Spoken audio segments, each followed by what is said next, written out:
विश्वशीरुषं देवं विश्वाक्षं विश्वशम्भुवं विश्वं नारायणं देवमक्षरं परमं पदं विश्वतः परमां नित्यं विश्वं नारायणगुं हरिं विश्वमेवेदं पुरुषस्तद्विश्वमुपजीवति पतिं विश्वस्यात्मेश्वरं शाश्वतं शिवमच्युतं नारायणं महाज्ञेयं विश्वात्मानं परायणम्।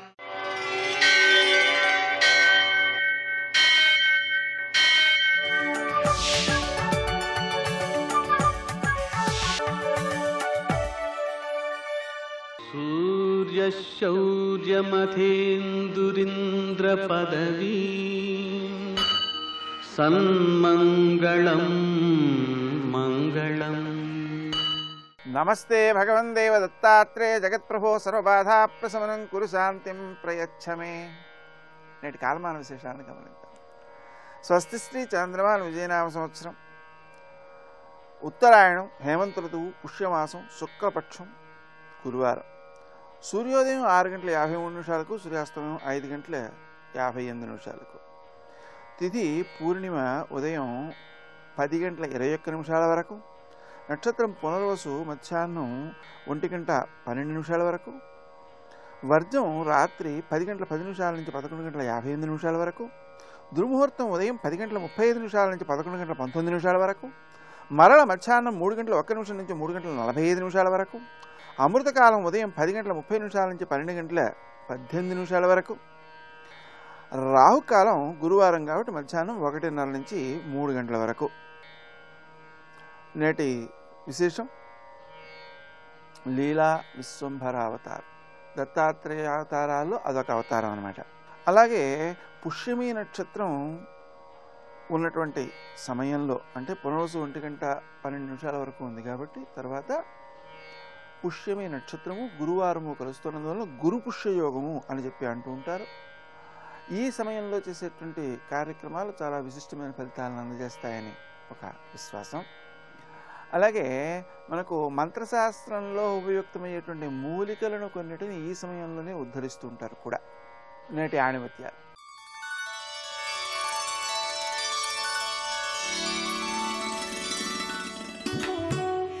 పరమాత్మకు ఆత్మార్పణ చేయుటయే భక్తి.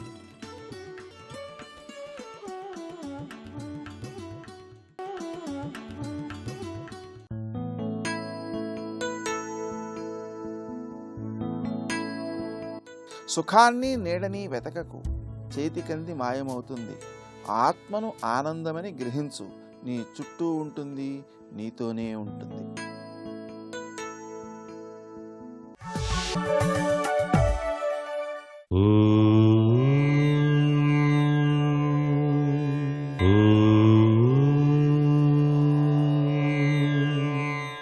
ఓం నమో నారాయణాయ. ఓం నమః శివాయ. శ్రీమాత్రే నమః.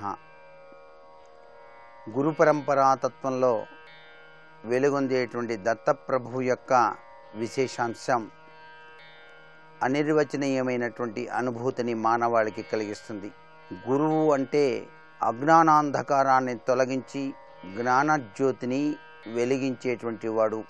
అందుచేతనే గురువు యొక్క కృప కనుక ఉన్నట్లయితే మానవ జీవితం ఎప్పుడూ కూడాను సుఖశాంతులతో విరాజిలింప చేసుకోవడానికి ఆస్కారం ఉంటుంది. కాబట్టి బ్రహ్మ విష్ణు మహేశ్వర తత్వంలో ఓలలాడేటువంటి త్రిగుణాత్మక స్వరూపుడు శ్రీ దత్తప్రభువు.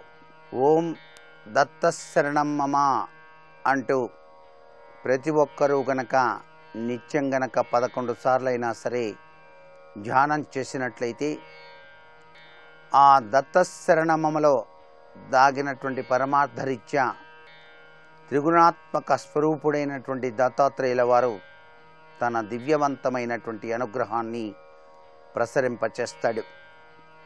ఒక చేతిలో త్రిశూలం, మరొక చేతిలో మృగాంకం, ఒక చేతిలో డమరవు, మరొక చేతిలో కమండలం, కటి భాగాన పులితోలు, నాగజంజం, నాగహారాలు, నాగ కుండరాలు, నాగ మంజీరాలు, సర్పభూషిత సర్వాంగుడుగా స్వామి, నందీశ భృంగీశ గణేశులు, వీరభద్ర షణ్ముఖులు, మాతృగణాలు, ప్రమద దేవతలు, పాశుపతాలు పరివేష్టించి సేవించేటువంటి మహోన్నతమైనటువంటి తత్వం దత్తాత్రేయ ఉపాసనా విధానంలో దాగిన పరమార్థం.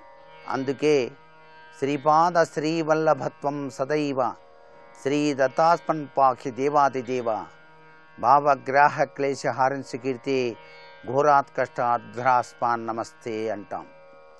ఘోరవంతమైనటువంటి కష్టాలన్నింటినీ కూడాను తొలగింపజేసేటువంటి మహిమాన్వితమైనటువంటి శక్తితత్వం ఆ దత్తప్రభువులో దాగిన పరమార్థం. కాబట్టే ప్రతి ఒక్కరూ కూడాను కనీసం వారానికి ఒక్కరోజైనా గురువారం నాడు దత్తశరణమ్మమ అని ధ్యానం చేస్తున్నట్లయితే సర్వే సర్వత్రా శుభదాయకవంతమైన ప్రభావంతో జీవించటానికి ఆస్కారం ఉంటుందని మన సంప్రదాయం.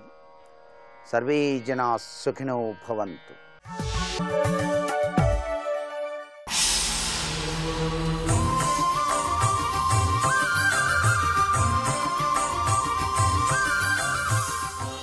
శతక సాహితీ సరస్వతికి నమస్కారం. ఈ రోజు నుండి అభినవ మొల్ల విద్వత్ కవయిత్రి శ్రీమతి చక్రవర్తుల లక్ష్మీనరసమ్మ గారి శ్రీ మనోహర శతకంలోని కొన్ని పద్యాలను గురించి తెలుసుకుందాం. శ్రీమతి చక్రవర్తుల లక్ష్మీనరసమ్మ గారు భద్రాచలంలో అధ్యాపక వృత్తిలో ఎన్నో సంవత్సరాలు వారు పనిచేసి ఎందరికో విద్యాబోధ చేసి విశ్రాంతాచార్యులై ఉన్నారు. ఆవిడ పరమభక్తితో హృదయపూర్వకమైనటువంటి స్తుతులతో ఆ శ్రీరాముణ్ణి ఎన్నెన్నో విధాలుగా ఎన్నెన్నో కావ్యాలలో స్తుతించారు. వీరు ఎన్నో కావ్యాలు రాశారు. వాటిల్లో ఈ శ్రీ మనోహర శతకం చాలా సుప్రసిద్ధమైనది. ఆర్తితో, భక్తితో, విద్వత్తుతో, సర్వసమర్పణతో చాలా అత్యద్భుతంగా ఈ పద్యరచన గావించారు శ్రీమతి చక్రవర్తుల లక్ష్మీనరసమ్మ గారు. ఓ శ్రీరామచంద్ర ప్రభు, జణ జణ వింటినారినొకసారి ధ్వనింపగజేయ, భీతితో వణుకుచు వచ్చి సర్వపరివారముతో చరణాల వ్రాలడే వననిధిరాజు, తొల్లి భవవార్నిధులింక మరొక్కసారి నీ ధనువును మీటు, భద్రగిరిధామ రఘూత్తమ శ్రీ మనోహర. ఓ శ్రీరామచంద్రమూర్తి, ఓ శ్రీ మనోహర, సకల జీవులకు కూడా పరమానందకరమైనటువంటిది నీ స్వరూపం. నీ రూపాన్ని చూసిన వెంటనే మానవులే కాక సకల జీవులు కూడా పరమానందానికి లోనవుతాయి. ఓ శ్రీరామచంద్ర ప్రభు, నువ్వు ఒక్కసారి అంతటి సుందరాకారుడవు, సమ్మోహన స్వరూపుడవైనటువంటి నీవు కరుణాహృదయుడవు.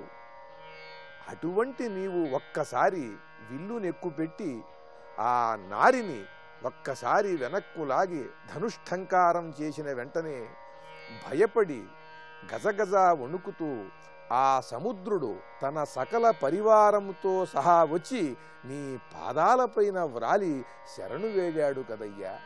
అంతటి సమ్మోహన స్వరూపుడవు, ప్రేమస్వరూపుడవు, కరుణాహృదయుడవు అయినటువంటి నీవు ఒక్కసారి కోపంతో ధనుష్ఠంకారం చేసిన వెంటనే సముద్రుడంతటి వాడు కూడా వచ్చి శరణాగతి వేడాడు. జణ జణ వింటినారినొకసారి ధ్వనింపగజేయ, భీతితో వణుకుచు వచ్చి సర్వపరివారముతో చరణాల వ్రాలడే వననిధిరాజు, తొల్లి. ఎన్నో లక్షల సంవత్సరాలకు మునుపు, కొన్ని యుగాల క్రిందట నువ్వు ఒక్క ధనుష్ఠంకారం చేస్తే పరమ సుందరుడవైనటువంటి నీవు ఒక్క ధనుష్ఠంకారాన్ని కోపంతో చేసిన వెంటనే సముద్రుడంతటి వాడు తన సకల పరివారంతో వచ్చి పాదాలపై వ్రాలి నిన్ను శరణు వేడాడయ్యా. అప్పుడెప్పుడో జరిగినటువంటి మహిమని ఇప్పటిదాకా చెప్పుకున్నాం, ఇక చాలు. ఇప్పుడు కూడా అటువంటి మహిమని చూపించవయ్యా. నా విషయంలోనే అటువంటి మహిమని చూపించు. భవవార్నిధులింక మరొక్కసారి ఈ భవసాగరం ఇంకిపోయే విధంగా మరొక్కసారి నీ ధనువును మీటు, నీ ధనుష్టంకారాన్ని ఇప్పుడు చెయ్యవయ్యా. ఈ భవసాగరం ఇంకిపోయే విధంగా, నేను నీ దగ్గరకు చేరుకునే విధంగా, ఆ సాగరాన్ని ఎలా అయితే నువ్వు నీ ధనుష్టంకారంతో ఒక్కసారిగా జ్ఞానోదయం కలిగించి ఆ సాగరుడికి నీకు దారి ఇచ్చే విధంగా చేసుకున్నావో, నీ ధనుష్టంకారంతోనే మళ్ళీ నా భవసాగరాన్ని ఇంకిపోయేలా చేసి నేను నీ దగ్గరకు వచ్చేలా అనుగ్రహించవయ్యా స్వామి అంటూ భక్తితో ఆర్తితో చక్కని అనుభూతితో ఆ శ్రీరామచంద్రుణ్ణి ప్రార్థిస్తూ చక్కని తెలుగు పలుకుబడులతో గొప్ప శతకాన్ని వ్రాసి మనకు అందించిన విద్వత్ కవయిత్రి అభినవ మొల్ల శ్రీమతి చక్రవర్తుల లక్ష్మీనరసమ్మ గారి శ్రీమనోహర శతకంలోని మరి ఒక పద్యం గురించి రేపు ఉదయం తెలుసుకుందాం. జై శ్రీరామ్. నందబాలం భజరే నందబాలం బృందావన వాసుదేవ వృందలోలం. నందబాలం భజరే నందబాలం బృందావన వాసుదేవ వృందలోలం. సర్వారిష్టహరం సుఖైకరమణం సాంత్యాస్పదం భక్తిదం స్మృత్యా బ్రహ్మపదప్రదం స్వరసదం ప్రేమాస్పదం శాశ్వతం మేఘశ్యామశరీరమచ్యుతపదం పీతాంబరం సుందరం శ్రీకృష్ణం శరణం వ్రజామి సతతం కాయేన వాచా ధియా. శ్రీకృష్ణం శరణం వ్రజామి సతతం కాయేన వాచా ధియా. శివాయ గురవే నమః. శ్రీమాత్రే నమః. శ్రీ విష్ణురూపాయ నమః శివాయ. శ్రీకృష్ణ శరణం మమ. శ్రీకృష్ణ తత్వాన్ని అన్నమాచార్యుల వారు అనేక విధాలుగా భావించి ఆవిష్కరించారు. తత్వావిష్కరణకు చెందిన ఒక అద్భుతమైన గీతమైనది. ఇందరు నీకొక్కసరి ఎక్కువ తక్కువ లేదు, చెంది నీ శుద్ధులు ఏమి చిత్రమో కాని ఇందరు నీకొక్కసరి. పరమాత్మ, నీ దృష్టిలో అందరూ సమానమే, నీకు ఎక్కువ తక్కువ లేదు, నీ లీలలు చాలా చిత్రమయ్యా. ఇది పల్లవి. దీని యొక్క భావం చరణాల్లో విస్తరిస్తున్నది. కృష్ణావతారం అంతా కూడా ఈ పల్లవిలో ఉన్నది. పరమాత్మ అందరి ఎడలా సమంగానే ఉన్నాడు. ఆయన లీలలు చాలా చిత్రంగా ఉన్నాయి. ఆయనకి ఎక్కువ తక్కువ లేవు. ఒక గురువుని ఒక శిష్యుడు అడిగేట, స్వామి, భగవంతుడి దృష్టిలో అందరూ సమానమే కదండి, మరి ఈ మంచి చెడు సుఖ దుఃఖాలు అన్నీ ఎందుకున్నాయి లోకంలో అని. ఈ మంచి చెడు సుఖ దుఃఖాలు నీ దృష్టిలో కనిపిస్తున్నాయి, భగవంతుడి దృష్టిలో ఇవి కూడా సమానమే అని సమాధానం చెప్పాడు గురువు. అందుకే భగవంతుడి దృష్టి ఏమిటి అనేది మన దృష్టితో ఆలోచించితే అర్థం కాదది. ఆయనది మానవ మనస్తత్వం కాదు, అది ఈశ్వర తత్వం. ఈశ్వర తత్వాన్ని మానవ మనస్తత్వంతో ఆలోచించే పొరపాటు చేస్తూ ఉంటారు మానవులందరూ కూడా. పరమాత్మ యొక్క సమదృష్టి చాలా చిత్రంగా ఉంటుంది. ఆయన అందరి ఎడల సమముగానే ఉంటాడు, కానీ వారి వారి సంస్కారాలకు అనుగుణంగా ఆయన కృప ఫలిస్తూ ఉంటుంది. వర్షం అంతటా సమంగానే పడుతుంది, కానీ ఒక చేదు చెట్టు విత్తనం చేదుగానే మొలుస్తుంది, ఒక తీపి చెట్టు విత్తనం తీపిగా మొలుస్తుంది. ఆ తీపికి చేదుకి వర్షం కారణం కాదు.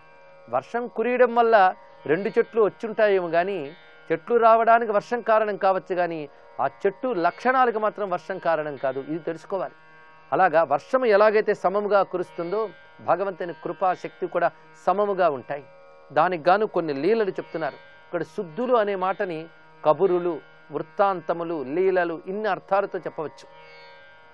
నీ నామముచ్చరించి నెరవేరనొక్క మౌని, నీ నామము వినక నెరవేరనొకడు, పూని నిన్ను నుతియించి భోగియాయనొకడు, మోనమున నిన్ను తిట్టి మోక్షమందేనొకడు. ఇక్కడ చరణాల్లో 4 వాక్యాలు ఉన్నాయి. మొదటి 2 వాక్యాలు ఒక సంపుటి. అందులో ఒక వాక్యానికి రెండో వాక్యానికి విరుద్ధం కనబడుతుంది. ఒకడు ఒక మార్గంలో నిన్ను ఆశ్రయించాడంటే దానికి విరుద్ధ మార్గంలో ఇంకోటి వెళ్తాడు. ఇద్దరిని నువ్వు అనుగ్రహించావు. ఇది చాలా చిత్రమయ్యా. కనుక నిన్ను చేరాలంటే ఇదే మార్గం ఒకటి లేదనమాట. ఏ మార్గంలోనైనా వెళ్ళవచ్చు, అయితే ఆ మార్గం భగవంతుడి వైపు వెళ్ళేదే కావాలి. అది ముందు తెలుసుకోవాలి. నీ నామముచ్చరించి నెరవేరనొక్క మౌని. ఒక మౌని నీ నామాన్నే నిరంతరం పలుకుతూ పలుకుతూ నెరవేరాడు, అంటే సాఫల్యాన్ని పొందాడు ఒక మౌని. ఇంకొకడు నీ నామం వినను అని పంతం పట్టి అతడు సాఫల్యాన్ని పొందాడు. ఒకడేమో నీ నామం అంటూ వింటూ తరించాడు, ఇంకొకడు నీ నామం వినను అంటూ తరించిపోయాడు. రెండు పరస్పర విరుద్ధం, కానీ ఇద్దరూ తరించారు అన్నారు. దీనికి ఉదాహరణలు చెప్పుకుంటే ఇప్పుడు ఇది అర్థమవుతుంది. స్వామి నామము అంటూ వింటూ తరించిపోయిన మౌని ఎవరంటే నారద మౌని. అందుకు ముందు నారదుడిని చూపించారు. ఆయన మాట వినను, ఆయన నామం వినను అని తిరిగినవాడు ఇంకోడు ఉన్నాడు, ఆయన పేరు ఘంటాకర్ణుడు. ఈ ఘంటాకర్ణుడు గొప్ప విష్ణుద్వేషంతో తిరుగుతూ తన చెవులకి గంటలు కట్టుకున్నట్ట. ఎక్కడైనా భగవన్నామం వినబడుతుందేమో అని భయం, ఎక్కడైనా కొద్దిపాటు వినబడితే తల ఊపుతూ ఆ గంటల సబ్బడికి విష్ణునామం చెవులో వెళ్లకుండా ఉండాలని తాపత్రయపడ్డాడు అతను. అలాంటి ఘంటాకర్ణుడు. అలాంటిది చిత్రం, అతడు కూడా గొప్ప భక్తుడై మారిపోయి ఆయన తరించిపోయాడు. ఇలాగ నీ నామం విననంటూ తరించిపోయాడు. అయితే నామం విననన్నవాడు ఎలా తరించాడు, ఇది ఆలోచించాలి మనం. అతడు నేను విష్ణునామం వినను అనుకుంటూ లోపల ఎన్ని మార్లు తలంచుకున్నాడు ఆ నామాన్ని. ఎవరు ఏ నామం వినవు అని ఎవరైనా ప్రశ్నిస్తే ఆయన చెప్పేవాడేమో విష్ణునామం వినని. ఆయన నామం ఎక్కడ చెవిని పడిపోతుందా అంటూ ఎప్పుడు దృష్టి ఆయన నామం మీదే పెట్టాడు అతను. అందుకు దృష్టి ఎల్లప్పుడూ నామం మీద పెట్టడం చేత ఆయన తరించిపోయాడు. ఒక్కొక్కప్పుడు మేము భగవంతుని తలంచుకోమండి అంటూ చాలామంది అదే తలంపు చేస్తూ ఉంటారు. మరి హిరణ్యకశిపుడు ఎన్ని మార్లు ఆ ప్రహ్లాదుణ్ణి నువ్వు విష్ణువును పేరెత్తకు ఆయనే ఎక్కువ ఎత్తాడు. అందుకే తరించిపోయాడు హిరణ్యకశిపుడు. అదేవిధంగా ఇక్కడ నీ నామము వినక నెరవేరనొకడు. మొదట మౌని నారదుడు, రెండో వాడు ఘంటాకర్ణుడు. పూని నిన్ను నుతియించి భోగియాయనొకడు, మౌనమున నిన్ను తిట్టి మోక్షమందేనొకడు. పరమాత్మని కీర్తించి భోగములు పొందిన వారు కొంతమంది ఉన్నారు. ఇక్కడ ఒకడు అన్నారు కనుక ఒక్కడిని మనం చెప్పుకోవాలి, కానీ అందరూ ఉన్నారు. కానీ అతడు ఎవరయ్యా అంటే కుచేలుడు. ఆగర్భదరిద్రుడైనటువంటి వాడు కృష్ణుని నిరంతరం స్మరిస్తూ ఉండడం చేత అతడు గొప్ప సంపన్నుడైపోయాడు. కృష్ణ కథలోనే మనకు అనేక రకాల భక్తులు కనబడతారు. అలాగా కుచేలుడు నిన్ను నుతించి భోగియాయి, మౌనమున నిన్ను తిట్టి మోక్షమందేనొకడు. కీర్తించి అతడు ముక్తిని పొందితే నిరంతరం నిన్ను తిడుతూనే ముక్తి పొందాడు ఇంకొకడు. మౌనమున అంటే పనికిమాలిన కోపముతో అని అర్థం. ఆ పనికిమాలిన కోపంతో నిన్ను తిడుతూ మోక్షం పొందాడు ఇంకొకడు. వీడు శిశుపాలుడు. మొదటివాడు కుచేలుడు, రెండోవాడు శిశుపాలుడు. కీర్తించి ముక్తి పొందినవాడు కుచేలుడు. కుచేలుడని చెప్పినా ఇంకా అందరినో చెప్పుకోవచ్చు. పాండవులు మొదలైన వారందరూ కూడా కీర్తించి భవ్యమైన స్థితిని పొందారు. అలాగే ఆయన తిట్టి ముక్తి పొందిపోయినవాడు శిశుపాలుడు. ఇద్దరికి పరస్పర విరుద్ధం. మతిలో నిన్ను తలంచి మహిమందెనొక యోగి, తతి నిన్ను తలచకే తగిలి నిన్నొకడు. ఎల్లప్పుడూ నిన్నే తలంచుకుంటూ ఒక యోగి ముక్తి పొందిపోయాడు. అసలు నిన్ను తలంచకుండానే ఇంకోటి ముక్తి పొందాడయ్యా అన్నారు ఇక్కడ. ఈ రెండు మనం భాగవత కథాంశాలతో పరిశీలిస్తేనే అర్థమవుతుంది. మతిలో నిన్ను తలంచి అని చెప్పడంలో హృదయంలో నిరంతరం నిన్ను స్మరిస్తున్నాడు. హృదయంలో నిరంతరం పరమాత్మని స్మరించే వారిని యోగులు అంటారు. అలాంటి యోగి ఎవరు అంటే మహిమ పొందిన యోగి సుఖయోగీంద్రుడు. యోగి శబ్దం ఆయనకే చెందుతుంది. అందుకు సుఖయోగీంద్రుడు నిరంతరం హృదయంలో ఆ కృష్ణుని, ఆ పరబ్రహ్మమును చింతన చేస్తూ ఆయన మహిమను పొందాడు. ఎప్పుడూ తలంచకుండానే ముక్తి పొందిపోయాడు ఇంకొకడు. అతడు ఎవరయ్యా అంటే అజామిలుడు. అజామిలుడు ఎప్పుడూ భగవద్వాసం లేదు అతడికి. అలాంటిది మరణ సమయంలో తన కొడుక్కి నారాయణ అని పేరు పెట్టాడు అతను. ఆ కొడుకు గుర్తుకొచ్చి నారాయణ అన్నట్ట. అందువల్లనే అటు విష్ణుభటులు కనిపించారు, ఇటు యమభట్లు కనిపించారు. పాపాలకు గాను యమభట్లు వచ్చారు, నారాయణ అన్నందుకు విష్ణుభటులు వచ్చారు. వారిద్దరి సంభాషణతో పరివర్తన చెంది అజామిలుడు గొప్ప సాధకుడై ముక్తి పొందాడు. అందుకే ఎప్పుడూ తలంచని అజామిలుడు ముక్తి పొందాడు. ఎప్పుడూ తలంచుకునేటువంటి సుఖయోగీంద్రుడు మహిమని పొందాడు. అతిభక్తి పనిచేసి అధికుడాయనొకడు, సతతము పనిగొని సఖుడాయనొకడు. స్వామికి ఎల్లవేళలా దగ్గరుంటూ ఆయన కైంకర్యాలన్నీ చేస్తూ ఆయన పనులు చేసి పెట్టి ఒకడు గొప్పతనాన్ని పొందాడు. ఇంకొకడు ఆయన చేత పని చేయించుకుని మిత్రుడయ్యాడు. ఒకడు స్వామికి పని చేసి గొప్పవాడయ్యాడు, ఇంకొకడు స్వామి చేత పని చేయించుకుని మిత్రుడయ్యాడయ్యా. ఇద్దరూ పరస్పర విరుద్ధం, ఇద్దరూ తరించిపోయారు. ఇందులో పనిచేసి అధికుడైన వాడెవడు అంటే ఉద్ధవుడు. ఉద్ధవుడు కృష్ణ పరమాత్మకి యాదవ మంత్రిగా ఉంటూ స్నేహితుడిగా ఉంటూ ఆయనకు అనేక కైంకర్యాలు చేసి పెట్టాడు. ఆయన చెప్పిన చోటుకు వెళ్ళాడు, ఆయన చెప్పినట్టల్లా ప్రవర్తించాడు. అందుకే స్వామి పనులన్నీ చేసి పెట్టి గొప్పవాడే తరించిపోయాడు ఉద్ధవుడు. స్వామి చేత పని చేయించుకుని మిత్రుడయ్యాట్టు ఇంకొకడు. అతడు ఎవరయ్యా అంటే అర్జునుడు. అందుకే సఖుడాయనొకడు అన్నారు. కృష్ణునికి సఖుడు అర్జునుడు, అర్జునునికి సఖుడు కృష్ణుడు. అందుకు సతతము బనిగొని సఖుడాయనొకడు. కృష్ణుని చేత తన రథాన్ని తోలించుకుని పని చేయించుకుని మిత్రుడయ్యాడు అర్జునుడు. అందుకు పనిచేసి గొప్పవాడైన ఉద్ధవుడు, పని చేయించుకుని మిత్రుడైన అర్జునుడు ఇద్దరూ ధన్యులే. కౌగిటి సుఖములిచ్చి కలిసిరి కొందరు, ఆగి నిన్ను వెంట తిప్పి ఆవులు మేలందెను. దాగక శ్రీ వెంకటేశ దగ్గరైనా దవ్వైనా, మాగి నిన్ను తలపోసే మనసే గురుతూ. కౌగిటి సుఖములిచ్చి కలిసిరి కొందరు, స్వామి యొక్క శరీర స్పర్శాభాగ్యాన్ని పొంది తరించిపోయారు కొందరు, స్వామిని తమ వెంట తిప్పుకుని తరించిపోయారు మరికొందరు అన్నారు. ఇక్కడ స్వామి స్పర్శాభాగ్యం పొందిన వారంటే గోపికలు. వారు స్వామి వెంటపడ్డారు, స్వామి అనుగ్రహాన్ని పొందారు. మరికొన్ని ఉన్నాయట, అవి స్వామి వెంటపడలేదు, స్వామిని తమ వెంట తిప్పించుకున్నాయి. అవేమిటంటే ఆవులు. ఆవుల వెంట ఆయన వాటి వెనకాల నిలబడి తోలేడు. అందుకు ఆగి నిన్ను వెంట తిప్పి ఆవులు మేలందెను. ఆగి అంటే స్వామిని తమ వెంట ఆపే. ఇవి ఎక్కడ ఆగితే అక్కడ ఆగాడు స్వామి. అంతేకాదు, ఆయన ఎక్కడ ఆపితే ఇవి ఆగే. ఇలాగా స్వామి అందుబాటులో ఉంటూ తిరుగుతూ తమ వెంట తిప్పుకొని స్వామి చేత నడిపించబడ్డాయి. అవి ధన్యము చెందాయి. అటు గోపికులు ఇటు గోవులు ఇద్దరిని 2 వాక్యాలు చూపించారు. దాగక శ్రీ వెంకటేశ దగ్గరైనా దవ్వైనా, మాగి నిన్ను తలపోసే మనసే గురుతు. దాగక అంటే కపటము లేక అని అర్థం. ఎలాగో అలాగా పరమాత్మను తలంచుకోవాలి. అది దాపరికం లేకుండా తలంచుకోవాలి. అంటే చాలా పరిపూర్ణంగా, నిండుగా, గాఢంగా, ఉదారంగా, ధారాళంగా తలంచుకోవాలి పరమాత్మని. దగ్గరైనా దవ్వైనా, స్వామికి సమీపంలో ఉంటూ కొందరు, దూరంగా ఉంటూ కొందరు. సమీపంలో ఉంటూ అంటే అనుకూల భావన, దూరంగా ఉంటూ అంటే ప్రతికూల భావన. స్వామికి అనుకూలంగా ఉన్నవారంటే స్నేహభావంతో, ప్రేమభావంతో భక్తులే చేరినవారు. ప్రతికూలంగా ఉన్నవారంటే వైరంతో, కోపంతో ఉన్నవారు. ఇలాగా దగ్గరైన వారైనా దవ్వైన వారైనా నిన్ను తలంచి తరించిపోయారంటూ చివరకు అద్భుతమైన వాక్యం చెప్పారు. దాని వైభవాన్ని రేపు పరిశీలిద్దాం. సర్వం శ్రీనివాసార్పణమస్తు.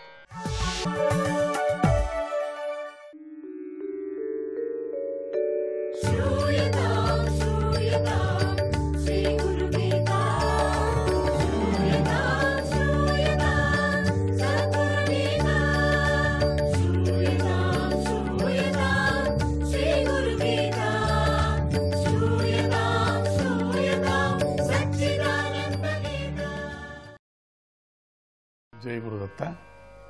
గురువు పూర్తిగా స్వతంత్రుడు అని మనం అనుకున్నాం కదా. అంటే తాను తన ఆధీనంలో ఉంచుకోగలడు. అంతేగాక ఈ జగత్తునే తన ఆధీనంలో ఉంచుకోగలడు. అది ఎలా కుదురుతుంది? ఆ జగత్తు అనే తానే కదా అని మనకు తెలుస్తుంది. అందువల్ల కుదురుతుంది. జగత్తులో అన్ని చోట్ల తానే ఆవరించాడు కాబట్టి దాన్ని ఆ కంట్రోల్ చేసుకునేటువంటి శక్తి, వ్యాపించేటువంటి శక్తి తనకు తెలుసు. ఈ లక్షణాలన్నీ ఉన్నాయి కనుకనే ఆయన ఆనంద స్వరూపి. అంటే ఆయన కేవలం ఆనందపు ముద్ద అన్నమాట. అందువల్లే ఆయనను ఉపాసించే వారికి అచ్చమైన ఆనందం దక్కుతుంది. స్వచ్ఛమైన అచ్చమైన ఆనందం దక్కుతుంది. ఆ ఆనందమే శుభం, అదే అనంతం, అదే పరిపూర్ణం. ఆనందం అంటే ఇది బాగా అర్థం చేసుకుందాం. శుభము, అనంతము, పరిపూర్ణము, శాశ్వతము, వ్యాపకం. దానికే శాస్త్ర పరిభాషలు పెద్ద పేరుంది దానికి. అఖండ చిద్గణరసం అని అది గురువు యొక్క అసలైనటువంటి తత్వం. అది గురు మంత్రంతో జపం చేస్తే ఆ తత్వమూర్తిగా సాక్షాత్కరిస్తాడు. ఆ గురుమూర్తి గురు మంత్రంతోనే చేయాల. ఇక గురువును ఎందుకు ధ్యానించాలో చెప్తున్నారు ఇక్కడ ముందు. సద్గురుం శాంతం ప్రత్యక్ష శివరూపిణం శిరసాయోగపీఠస్థం ముక్తికామ్యార్థ సిద్ధయే. ప్రశాంతుడు, ప్రత్యక్ష శివరూపి, యోగపీఠమందున్నవాడు అయినటువంటి ఆ సద్గురువును మోక్షసిద్ధికై తలవంచి నమస్కరిస్తున్నాను. ఆ సద్గురువును ప్రత్యక్ష శివరూపి అన్నారు. ప్రత్యక్ష శివరూపి అంటే శివుడు అంటేనే గురువు, శుభం, ఆనందుడు అని అర్థం. ఇక్కడ శివ అంటే మామూలుగా చెప్పుకునే శివుడు కాదు. శివ అంటే ఇంకొక అర్థం కూడా ఉన్నది, మోక్షం అని అర్థం కూడా. అక్కడ అన్ని మోహాలు మాయలు శాంతించిపోతాయి. అక్కడికక్కడే అన్నీ కూడా నశించి దాంట్లో లయమైపోతున్నాయి. అందుకనే అది ఏమంటున్నాం, శాంతం అంటున్నాం. ఆ శివుణ్ణి అక్కడ లయమైపోతున్నాయి. వెళుతూ ఉండగానే అన్ని జన్మాలకు సంబంధించినటువంటి కర్మ అంతా లయమైపోతుంది. అలాంటి గురువును ధ్యానించాలి. ఎక్కడ కూర్చోబెట్టి ధ్యానించాలి? శిరస్సులోనా, సహస్రార పద్మంలోనా, యోగపీఠంలోనా ఆ గురువుని కూర్చోబెట్టుకొని ధ్యానించాలి. ఇదంతా ఎందుకోసం? ఆ కోరిక తీరాలని. మనకు కోట్ల కొలది కోరికలు ఉండవచ్చు కదా.